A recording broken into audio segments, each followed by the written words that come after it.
오늘 함께 나눌 말씀의 제목은 어두운 데 앉을지라도 라는 제목으로 함께 말씀을 나누고자 합니다. 시간이 참 빨리 흐르는 것 같습니다. 그렇게 생각하지 않으신가요? 새해가 밝은 것이 엊그제 같은데 벌써 한 달이 지나고 우리는 어느덧 민족의 고유의 명절인 설을 맞이하려고 합니다. 올해를 갑진년 청룡의 해라고 말합니다. 청룡은 동양신화에서 나오고 있는 동쪽을 다스리는 수호신, 곧 봄을 상징하는 것이지요. 또한 물을 다스리면서 모든 생명을 탄생하고 관장하는 힘차고 진취적인 존재로 이야기합니다. 이러한 상징성을 가지고 한 해를 시작하면서 올 한 해는 참으로 주도적이고 열정적이고 거침없이 아무것도 막힘없이 나아가기를 바랬습니다. 그런데 한 해를 시작한 지 얼마 되지 아니하였건만 여기저기 힘이 들다 어렵다라고 이야기합니다. 그 힘들고 어려움이 가정의 문제일 수도 있습니다. 건강의 문제일 수도 있겠지요. 그러나 현재 우리 사회 속에서 가장 크게 어렵다라고 말하는 문제가 무엇입니까? 많은 사람들이 경제의 힘듦을 이야기하고 있습니다. 천장을 모르고 물가는 하늘 높이 솟구쳐 오릅니다. 채소값, 과일값, 밥상의 물가뿐만 아니라 도대체 무엇이 안 오르는지 오르지 않는 것을 찾는 것이 힘이 듭니다. 실용음악을 하는 사람으로서 저는 악기를 보는 걸 참 좋아합니다. 이미 살 거는 다 샀기 때문에 사지는 않지만 그래도 홈페이지에 들어가서 어떠한 악기가 어떻게 있는지 가격을 살펴보죠. 제가 140을 주고 샀던 악기가 있습니다.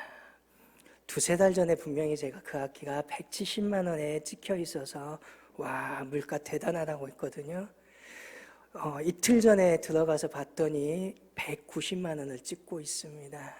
그걸 보면서 도대체 이 끝이 어디까지 오르려고 이것이 그만한 가치를 하는지 생각해 보기도 했습니다. 그러한 중에 오르지 않는 것이 있다라고 하소연한들 합니다. 무엇이 안 올랐습니까? 월급이 안 올랐다고 합니다. 오늘 내 주머니에 들어오는 수입은 안 오르고 있고 제자리 걸음을 하고 있는데 자꾸 주변의 것들은 오른다라고 말합니다. 경제 문제 분명히 문제입니다. 그러나 가만히 생각해 보면 사실 이 문제는 우리의 마음의 문제가 가장 큰 것이 아닐지 생각해 봅니다. 우리는 얼마나 더 잘 먹어야 하는 것일까요? 우리는 얼마나 더 많이 벌어야 하는 것일까요? 사실 우리는 잘 먹고 있습니다. 또 잘 입고 있습니다. 잘 살고 있습니다. 그러나 우리는 자꾸 옆을 바라보면서 비교합니다. 미국의 행복순위 제1위가 뭔지 아시나요? 가족이라고 합니다. 그런데 우리나라의 행복순위 제1위가 무엇라고 답변하신지 아십니까? 돈, 경제라고 말합니다. 오늘 내가 상대적으로 비교하여 못 벌고 오늘 내가 상대적으로 비교하여 못 쓰고 있으니 나는 힘이 들고 불행하다. 오늘 그렇게 착각하고 살아가는 것이 오늘 우리의 모습은 아닐지 생각해 봅니다. 오늘의 말씀 어두운 데에 앉을지라도 여호와께서 나의 빛이 되실 것이미로다. 오늘의 이 말씀은 참으로 종교개혁가들이 좋아했던 말입니다. 특히 스위스, 제네바의 종교개혁자들이 자신들의 좌우명을 오늘의 말씀을 압축하여 어두운 후의 빛, 포스트 테라블라스 룩스라고 하였습니다. 그들은 자신들이 이 문장을 동전에 새겨서 만들었고 반행합니다. 스위스 제네바, 아주 작은 도시의 개혁을 주도하는 그들, 그 도시 옆에는 중세 카톨릭의 세력과 또한 왕정의 큰 나라들이 그 나라를, 그 도시를 대적하며 둘러싸고 있었습니다. 그들은 매우 현실적으로 어려웠습니다. 또한 그들에게는 언제 도시가 멸망당할지 모르는 어둠이 가득합니다. 그러나 그들은 고백합니다. 이 어두움은 잠깐이다. 곧 새벽이 밝아 환한 빛이 비춰줄 것이다. 개혁가들은 그렇게 승리의 희망으로 어둠의 시기를 견디어냈습니다. 여호와께서 나의 빛이 되실 것이미로다. 여호와는 나의 빛입니다. 도미노스 누스 메아입니다. 서울대학교는 이것을 살짝 바꾸어서 베리타스 누스 메아라고 자신들의 설립 이념으로 삼았습니다. 진리는 나의 빛이라는 것이지요. 오늘 우리에게는 오직 우리 야훼 하나님만이 진리입니다. 오직 우리 하나님만이 빛입니다. 구약에서 하나님을 상징하는 것으로 많이 사용하는 것이 바로 이 빛입니다. 신약에서 빛을 말할 때 주로 깨달음이나 지혜와 연결되지요. 그러나 구약에서의 빛은 승리와 영광입니다. 하나님께서 나의 빛이시라는 것은 오늘 야훼 하나님께서 나에게 승리와 영광을 주시는 분이라는 것입니다. 이사야 60장 1절에 이렇게 말합니다. 일어나 빛을 발하라. 이는 내 빛이 이를 얻고 여호와의 영광이 내 위에 임하였음이니라.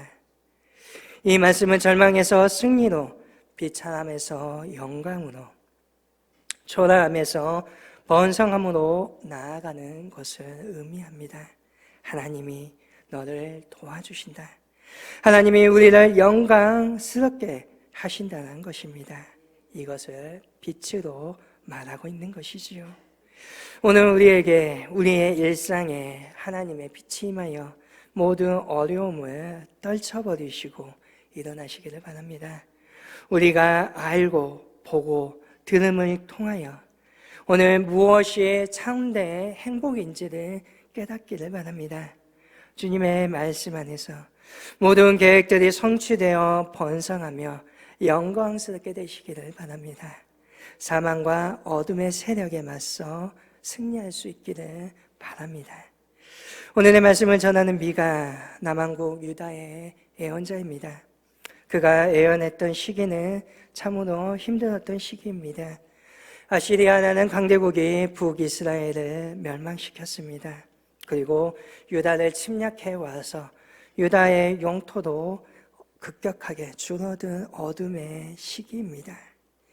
이러한 국력의 쇠퇴 때 미가는 그 원인을 국방력 또는 경제적인 약함에서 찾지 않습니다. 그는 이스라엘의 죄에서 찾습니다. 그런데 이 죄가 우리가 흔히 생각하고 있는 우상 숭배와 같은 종교적인 그러한 죄로 많이 언급하지는 않습니다. 미가가 언급하고 있는 죄는 가난한 자를 탁취하는 탐욕과 불평등의 죄를 중요하게 언급합니다. 미가서 2장 1절에서 2절에 그는 이렇게 말합니다. 그들이 침상에서 죄를 꾀하며 악을 꾸미고 날이 밝으면 그 손에 힘이 있으므로 그것을 행하는 자는 하있을징저 밭들을 탐하여 빼앗고 집들을 탐하여 차지하니 그들이 남자와 그의 집과 사람과 그의 산업을 강탈하도다. 또한 3장에는 이렇게 말합니다. 너희가 선을 미워하고 악을 기뻐하며 내 백성의 가죽을 벗기고 그 뼈에서 살을 뜯어 들의 살을 먹으며 그 가죽을 벗기며 그 뼈를 꺾어 다지기를 냄비와 속 가운데 담을 고기처럼 하는도다. 부정과 불공평과 불평등과 억압과 차취, 그것이 유다의 죄라는 것입니다. 그리고 그 죄가 오늘 유다의 공동체를 파괴하고 있습니다. 이스라엘 유다는 어떠한 공동체입니까? 가족입니다. 형제 간의 분열과 불평등은 결국은 부모의 마음을 아프게 합니다. 부모가 누구입니까? 하나님이십니다.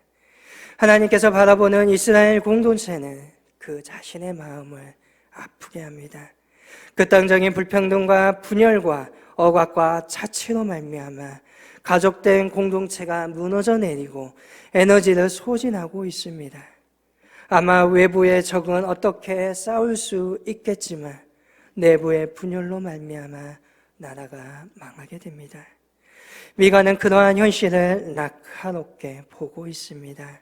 이것이 그들이 가지고 있는 죄, 그들의 어둠의 원인입니다. 나라 안에서, 자신들 안에서 불의와 불공평이 있으니 아시리아는 그 나라의 어둠을 불러오고 그 어둠에 파괴되어 가고 있다는 겁니다. 그렇다고 해서 미가는 심판만을 애원하고 있지는 않습니다. 그는 분명히 말합니다. 어두움의 원인을 제거하며 영광이 다시 찾아올 것이다. 그래서 미가는 끊임없이 미가서 속에서 심판과 구원의 메시지를 반복합니다. 오늘 7장도 마찬가지입니다. 1장부터 6장까지 보면 어둠의 실상에 대해서 말합니다.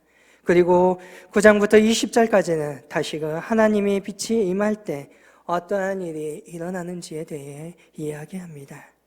하나님의 영광의 빛이 임할 때에 우리를 보호하는 성벽들이 건축될 것이고 경영하는 지경이 넓어질 것입니다. 바산과 길르앗 살찐꼴을 먹는 양과 같이 풍요로워질 것입니다.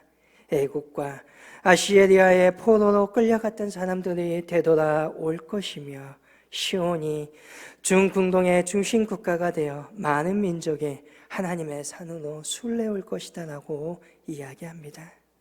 또한 주변의 국가들이 칼을 쳐서 보습을 만들고 창을 쳐서 낫을 만들며 서로 정쟁 연습도 하지 않는 평화의 세계가 건설될 것이고 각기 사람들은 자기의 포도나무와 무화과나무 아래 앉아서 자기 추수한 것을 먹는 풍요와 안식을 이룰 것이다 라고 말합니다.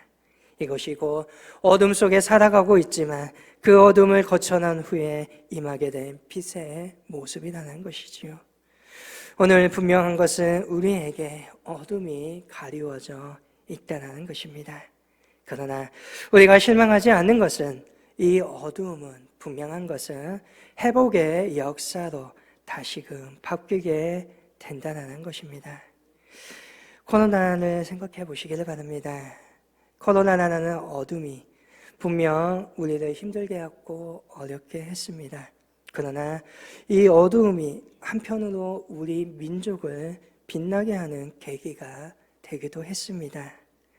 지도자 한 사람으로 말미암아 모든 것이 다 잊혀져 버렸지만 우리는 K-방역이라는 이야기로 얼마나 많은 세계의 나라들이 우리나라를 부러워하였습니까? 참으로 국력이 신장되고 우리나라의 국위가 빛났던 것을 보게 됩니다. 또한 우리나라의 대중문화를 보시길 바랍니다. 지금은 K컬처로 불리우며 음악과 영화가 세계 속에서 빛을 발하고 있습니다. 우리의 경제는 어떠합니까? 지난 2021년 7월 6월에 개발기구였던 웅크타트는 우리나라를 개발도상국 A그룹에서 선진국 B그룹으로 격상시켰습니다. 우리나라가 더 이상 개도국이 아니라 선진국이라는 것입니다. 이것은 개발도상국에서 선진국으로 들어간 세계 처음으로 있는 일입니다. 가나안의 민족이 부한 민족으로 부활한 처음의 사건입니다. 역사책에 실려야 될 이야기이지요. 우리는 여전히 먹고 사는 문제가 힘이 들고 어렵다라고 일이라고 생각하지만 우리나라는 선진국입니다. 우리가 인정하든 인정하지 않든 어쩔 수 없습니다. 세계가 그렇게 보고 있고 우리의 경제력이, 문화력이 그것을 증명하고 있다는 것입니다. 그렇다면 이제 우리는 어찌 해야 되는 것입니까? 그것은 우리의 생각을, 우리의 마음을 바꿔야 됩니다. 여전히 어린 시절의 식민지 근성과 개발도상국의 마인드를 가지고 있으면 아니 된다는 거지요. 더 이상 그러한 생각들을 가지고 있다면 오늘 우리의 민족은 더 이상 발전하거나 오늘 세계 속에서 주도하며 나아갈 수 없습니다. 이 말이 자랑하고 교만하다는 말은 아닙니다.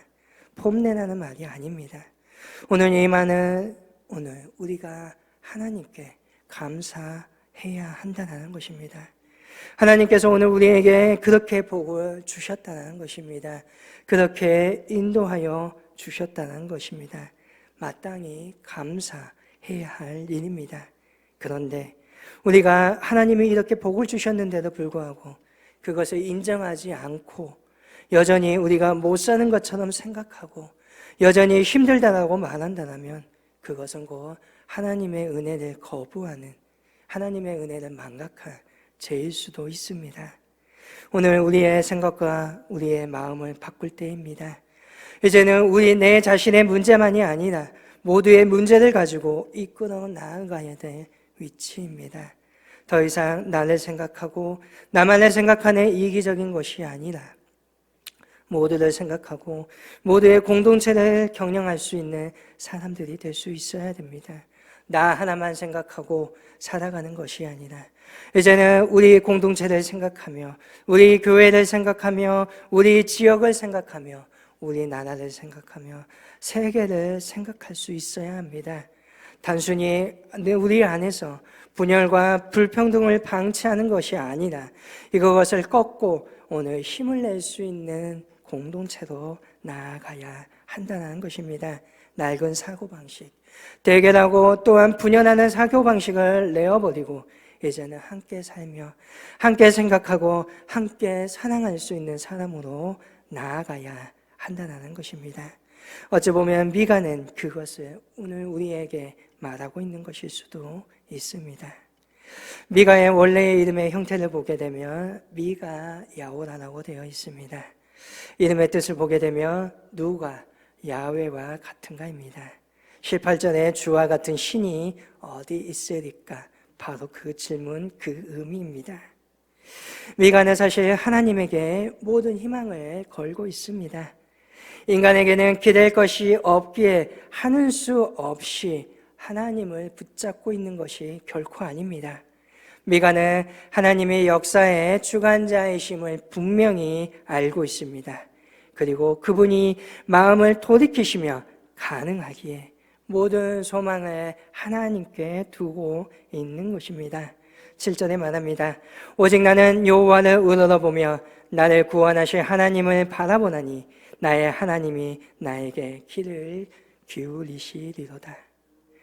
하나님의 빛이 임한다는 것은 또한 대적들에게는 공포와 철장과 같습니다. 10절에 이렇게 말합니다. 내 하나님 여호와가 어디 있느냐 하던 자라 그가 거리에 진흙과 같이 밝히리니 그것을 내가 보리로다. 여호와의 빛이 임할 때에 우리를 대적하던 원수들이 문제들이 산산조각이 나고 진흙이 밟히는 것처럼 밟혀지게 된다는 것입니다. 또한 11절에 내 성벽을 건축하는 날 곧 그날에는 지경이 넓혀질 것이다 라고 말합니다. 하나님의 영광의 빛이 임할 때 우리를 보호하는 성벽들이 건축되면 우리가 경영하는 지경들이 넓혀진다고 말합니다. 또한 14절에 원하건대 주는 주의 지팡이로 주의 백성 곧 갈멜 속 살림의 홀로 거주하는 주의 기업의 양떼들을 먹이시되 그들을 옛날과 같이 바산과 길르앗에서 먹이시옵소서라고 말합니다.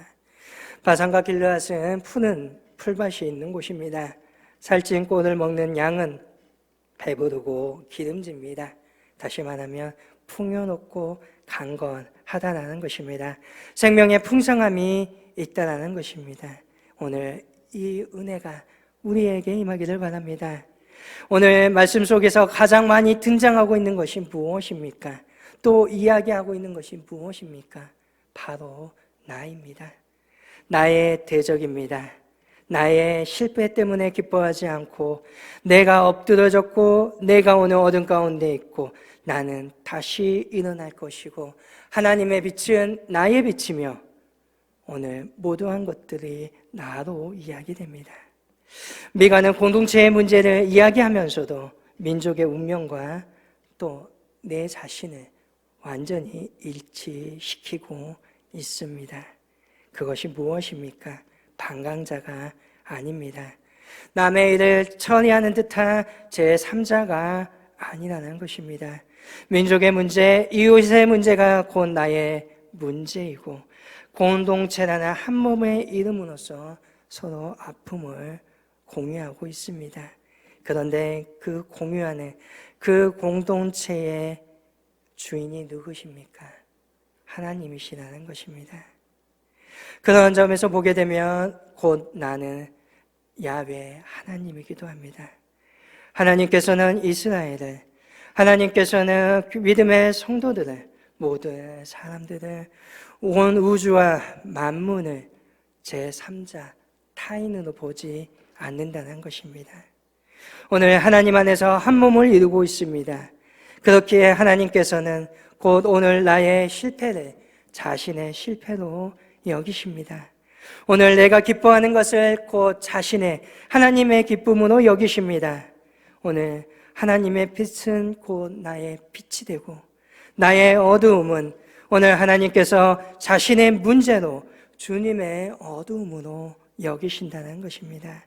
오늘 우리의 희망은 여기에 있습니다. 하나님께서 바로 가까이 계시다는 것입니다. 오늘 하나님께서 나와 함께 하셔서 그분이 바로 내 문제를, 여러분의 어두움을 자기의 어둠의 문제로 여기시고 그 모든 것을 끌어안고 계시다는 것입니다. 그리고 그것을 해결하신다는 것입니다. 그렇기 때문에 빛은 반드시 임하게 됩니다. 이 빛은 임할 수밖에 없습니다. 사실은 예수님을 통하여서 또한 그것을 보여주셨습니다. 예수님께서는 나의 죄를 자신의 죄로 여기시고 그것을 십자가에 못 박으십니다. 내가 죽어야 되는데 자신의 죽음으로 여기시고 자신이 죽으셨습니다. 그리고 우리에게 무엇을 주십니까? 부활을 주시고 영원한 생명을 주시고 또한 하나님의 자녀의 권세를 우리에게 주신다는 것입니다. 오늘 주님의 그 은혜가 그 빛이 환하게 우리를 비추어 주실 것입니다. 저와 여러분은 이 사실을 반드시 기억하고 믿음으로 나아갈 수 있어야 합니다. 믿음으로 걸어갈 수 있어야 합니다. 그럴 때 한 가지 기억하고 또한 마음에 새길 것은 우리는 언제든지 넘어질 수 있다는 것입니다. 그렇기 때문에 또한 더욱더 주님을 바라보는 것입니다. 주님이 주신 힘으로 오늘 우리는 소망을 가지고 걸어가는 것입니다. 믿음의 저와 여러분들이 그럴 수 있기를 바랍니다. 주님이 비추시는 그 하나님 빛으로 말미암아 기뻐하고 즐거워하고 행복하며 주님의 뜻이 여러분들 저의 삶 속에 이루어져 형통함을 이루어가는 믿음의 저와 여러분이 될 수 있기를 간절히 소망합니다.